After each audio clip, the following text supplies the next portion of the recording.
Vamos falar agora do segundo grande despertamento nos Estados Unidos.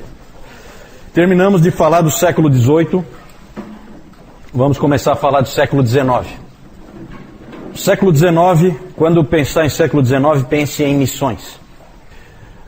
Nós vamos falar daqui a pouquinho. Mas antes, nós vamos falar do segundo, chamado segundo grande despertamento nos Estados Unidos. Primeiro grande despertamento nos Estados Unidos, lembre de George Whitefield e Jonathan Edwards. Certo? Antes, só mostrar para vocês aqui, que eu esqueci antes. Eu não li ainda, mas o Valdir já leu. Uma biografia, Editora Vida, biografia de John Wesley. Por mais que ele tenha tido erros doutrinários, foi um grande homem de Deus, foi usado por Deus, grande evangelista, alcançou muitas almas para a glória do Senhor. Segundo grande despertamento. Esse aí ele é importante, não tanto pelo que ele trouxe. Eu não gosto muito do que ele trouxe. O próprio Lloyd Jones, por que o Lloyd Jones, que era do século XX, por que ele não dizia para ir para o século XIX? Porque não é o lugar certo para você. Você tem que dar um pulo aí. Vai para o século XVIII.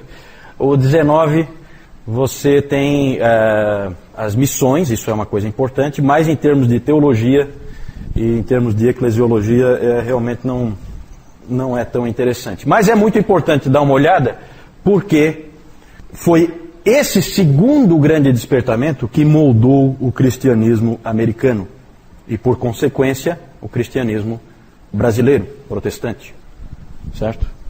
A gente fica falando dos Estados Unidos aí, não é porque a gente é colonial, mas é porque as igrejas protestantes, tirando a luterana, as igrejas protestantes no Brasil, todas elas vieram a partir de missionários americanos. Então a igreja americana é importante para nós, sim.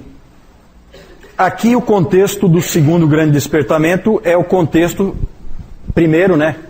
A coisa começa, o quadro em que o segundo grande despertamento ocorreu é o pós-guerra da Revolução da Independência dos Estados Unidos. Nessa época, depois da independência americana, quem é que sabe que ano que foi? 1776, né? É isso? 1776. Eles então ficaram independentes da Inglaterra e houve guerra, né, entre ingleses e os americanos, e depois da Revolução a situação das igrejas era a seguinte: cerca de 10 a 15% só da população era membro de igreja. É pouco, para um país como os Estados Unidos é muito pouco. Mas no final do século XVIII começaram a pipocar avivamentos em várias regiões, despertamentos. Aí o contexto também é do desbravamento do oeste, aquela coisa que a gente vê nos filmes.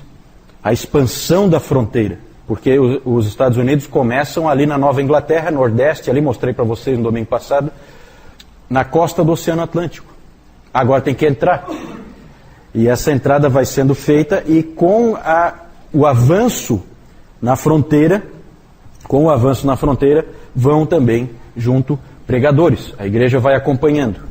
E nesse avanço na fronteira vão principalmente presbiterianos e metodistas.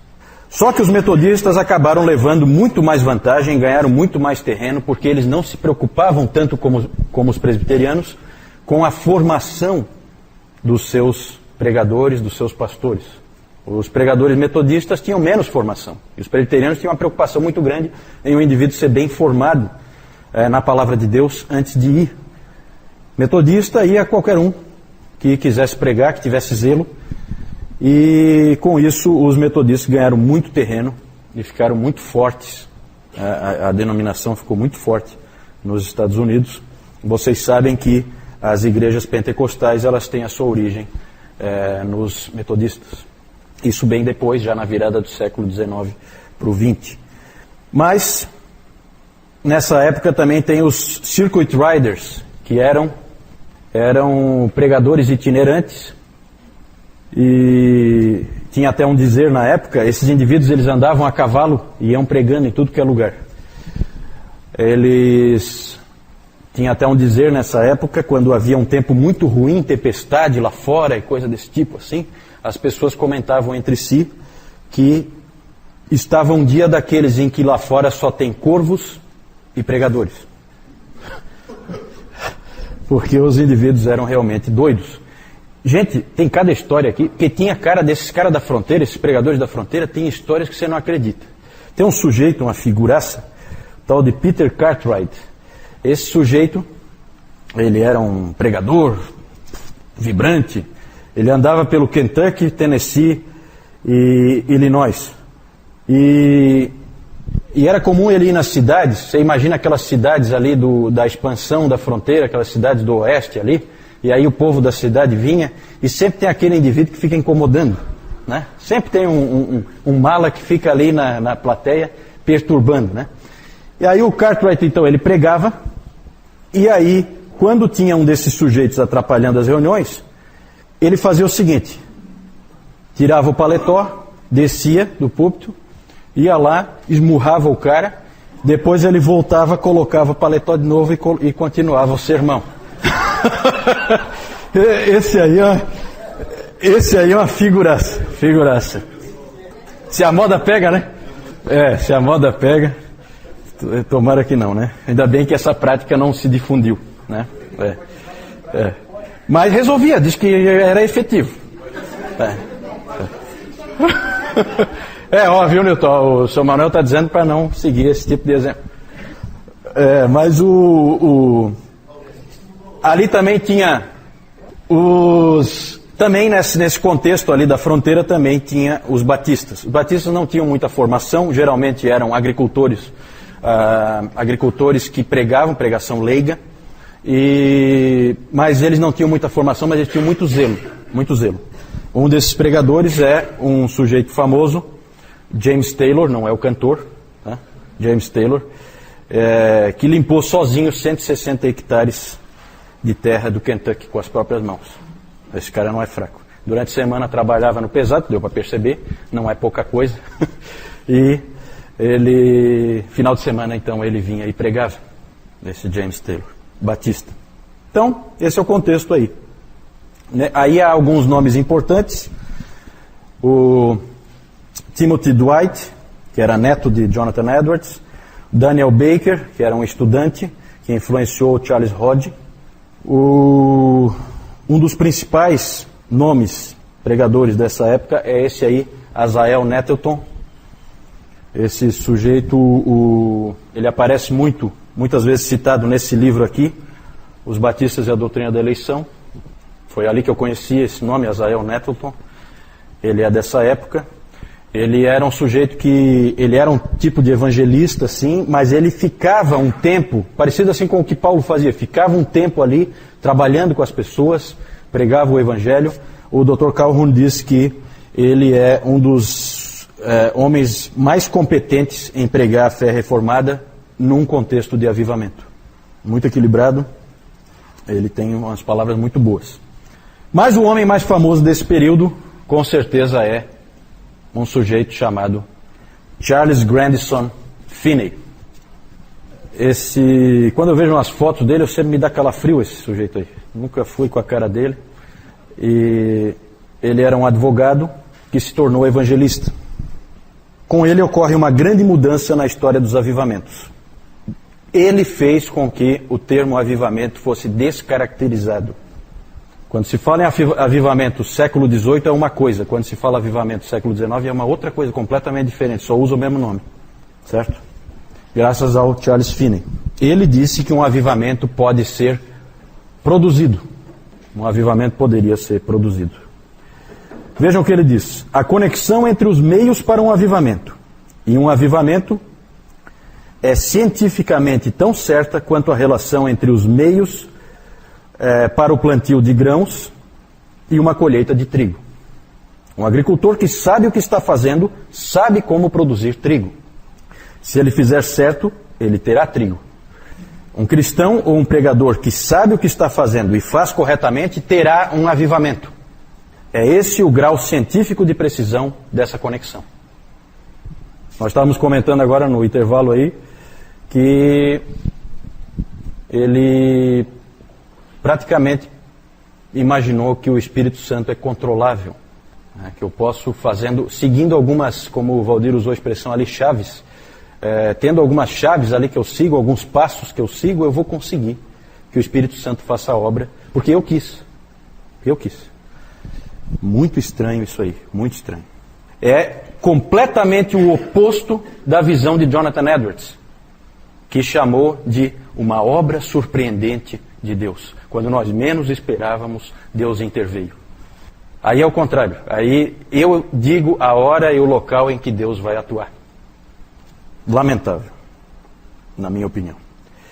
A doutrina calvinista foi abandonada nessa época e no seu lugar entrou o arminianismo. Eu acho que Charles Finney é um pouquinho mais do que arminiano, na minha opinião. John Wesley é arminiano. Eu respeito o arminianismo de John Wesley. O de Charles Finney eu não respeito.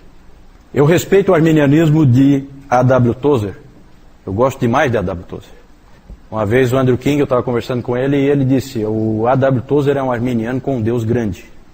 E é exatamente isso, certo? Agora, esse Deus que vem quando você marca a hora, eu acho muito estranho, muito. Olha só o que mais que o Finney disse. Em vez de dizer aos pecadores para usarem os meios de graça e orarem por um novo coração, eu os conclamo para que eles mesmos façam para si um novo coração. E pressiono na direção do cumprimento do dever da imediata entrega a Deus. Você está na tua condição se salvar agora. E isso eu entendo que é um pouquinho mais do que arminianismo. Para mim isso aí já namora perigosamente com o pelagianismo. E me impressiona a influência que esse sujeito teve na igreja norte-americana. Ele também fazia muitas campanhas em questões morais. O arminianismo sempre anda muito com o moralismo, né? Nunca pense no arminianismo como alguma coisa que vá produzir cristãos descuidados ou alguma coisa assim. Muitas vezes é exatamente o contrário. Ele fazia campanhas pelo abandono da escravidão, pela abstinência total de bebidas alcoólicas, tudo com muita vivacidade. Ele é um sujeito que prega com muita violência, com muita força, coloca a pessoa contra a parede realmente. Era um indivíduo que tinha o poder de controlar pelo discurso as pessoas, né? Ele tinha um magnetismo pessoal. Com o Finney era tudo preto ou branco. Então é assim, com ele tudo radical. Aqui, ó, é assim, e ele vai dizendo o que é que tem que ser feito. Depois do Finney, os avivamentos passaram a ser reuniões organizadas, promovidas por teologia arminiana e com grande ênfase em reforma social. Isso aí produziu grandes transformações na igreja.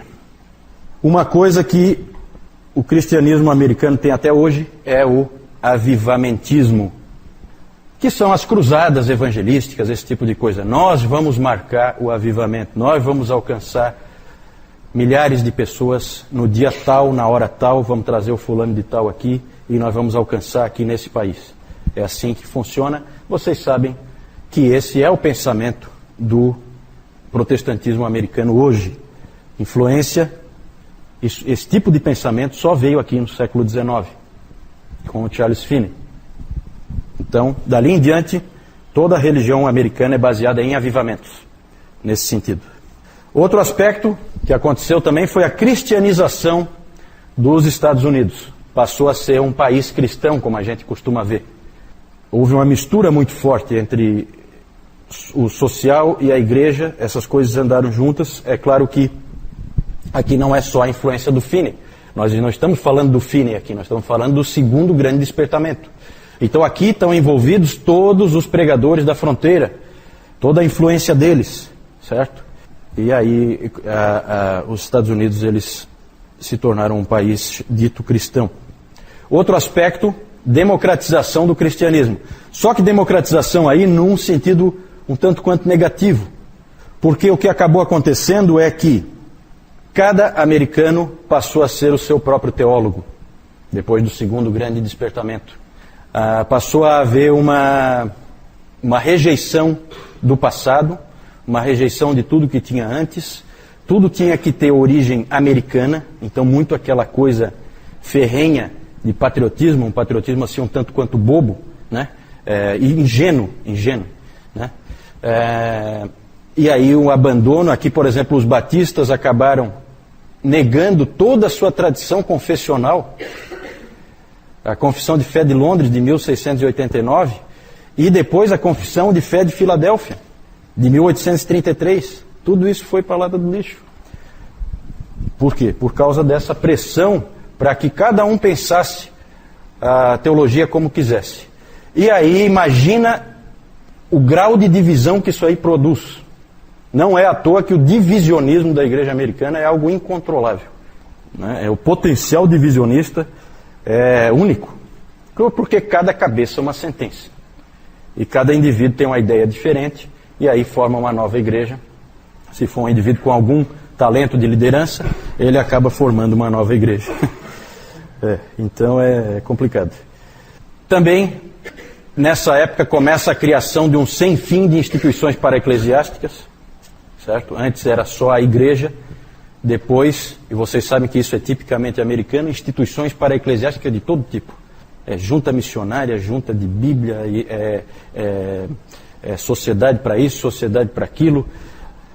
Uma infinitude de instituições para-eclesiásticas surgiram também na cola do segundo grande despertamento nos Estados Unidos. Também esse segundo grande despertamento marca o declínio do calvinismo. O calvinismo perde força, a igreja passa a ser maciçamente arminiana. Uma série de motivos aí. Entre os batistas surgiu muito hipercalvinismo, entre muitas pessoas, e tudo isso aí trouxe problemas, o calvinismo declinou. E esse declínio foi causado principalmente pelos metodistas. Os metodistas chegavam até a ter hinos que eles cantavam, que dizia assim, um deles, né? Dizia assim mais ou menos: quando eu era cego, eu não podia enxergar.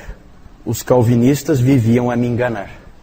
Então eles faziam hinos contra o outro, né? Então isso aí é complicado, né? Então quando você começa a fazer esse tipo de campanha, e eu já falei para vocês da força dos metodistas na expansão da fronteira, já que qualquer um que quisesse pregar podia pregar, né? Então isso dá muita força, dá muita capilaridade, você consegue levar pessoas para tudo que é canto. E mais ou menos como a gente vê, né, nessa questão da capilaridade, a gente vê igrejas como a Assembleia de Deus, por exemplo, em que facilmente um indivíduo pode se tornar um pregador dentro da igreja, então você tem a Assembleia de Deus em todo lugar. Né? Não há assim um requisito de que ele seja muito preparado. Né? Isso dá muita força em termos de expansão.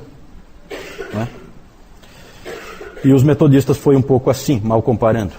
Só para a gente comparar com uma situação que a gente conhece aqui no Brasil. O que mais? Um aspecto positivo que o Dr. Calhoun defende é que com essa cristianização dos Estados Unidos ocorreu um atraso na paganização do país. A paganização está acontecendo hoje. Né? Cada vez mais os Estados Unidos estão deixando de ser um país cristão e estão se tornando um país pagão e dos piores, né, em termos de paganismo. Com a força que ele tem, cultural, econômica e social, não é difícil que ele se torne uma grande força, seja lá para o que for. Que mais? Também apareceram novas denominações dentro dessas filosofias aí de renúncia ao passado, renúncia à história. Então vai criando assim uma coisa ingênua de ignorar o que passou. Tudo começou com a gente, uma coisa um pouco, realmente uma ingenuidade, né, que às vezes a gente até percebe um pouco na igreja norte-americana, uma ingenuidade em relação à obra de Deus do passado. E isso aí vem tudo nesse bojo aí. Surgem novas denominações também dentro desse pensamento, como os discípulos de Cristo, as igrejas de Cristo, tudo na fronteira. Renunciando a qualquer tipo de tradição, renunciando a qualquer passado da igreja, renunciando a tudo isso. Mormons e adventistas aí já não são classificados como igrejas cristãs, né? Eles são igrejas que vêm de revelação. certo? Essas igrejas são igrejas que vêm de revelação sobrenatural. Elas os fundamentos dela não são na palavra de Deus. Os fundamentos vêm de revelação de alguém, algum profeta, certo? No caso dos Mormons, o Joseph Smith, que recebeu aquele óculos lá do arcanjo não sei qual, para ele conseguir... Nunca entendi aquela história, é uma história meio doida. E no caso dos adventistas, a Ellen White, né? É a grande... Então essas igrejas são diferentes, né? A gente não pega aqui junto, porque daí, quando cai naquela situação assim, né? Se Deus falou, o que eu vou dizer? Né? Aquilo que o Moisés sempre disse, se Deus falou, acabou a conversa. Nos Estados Unidos, no caso dos adventistas, século XIX. O Joseph Smith, acho que é antes, né, Newton? Eu não sei, eu acho que é século XVIII ainda, né? A virada, eu acho. Aí teria que investigar, eu não... Testemunhas de Jeová, não sei. Não sei. Testemunhas de Jeová, não sei. Eu não sei nem qual é o marco deles, assim, para o início, né? No caso dos Mormons é bem claro, é o Joseph Smith, aquela revelação que ele recebeu e tal. E no caso dos adventistas também, a Ellen White. Então esses aí dá pra gente, é só descobrir lá quando é que a Ellen White nasceu e tal, e quando que ela morreu, você pega mais ou menos a época, né? Agora os testemunhos de Jeová não sei, teria que investigar, não chequei isso aí. Vamos falar de uma coisa melhor, isso aí eu não gostei muito não. Esse Finney aí, ele, olha só a cara dele. Tem uma foto dele mesmo, eu não gosto dele, ele me causa arrepio, tem. Não, tudo bem, mas ele me causa arrepio. Tem uma foto dele mesmo que, se tiver à noite assim na parede, eu tenho dificuldade de dormir.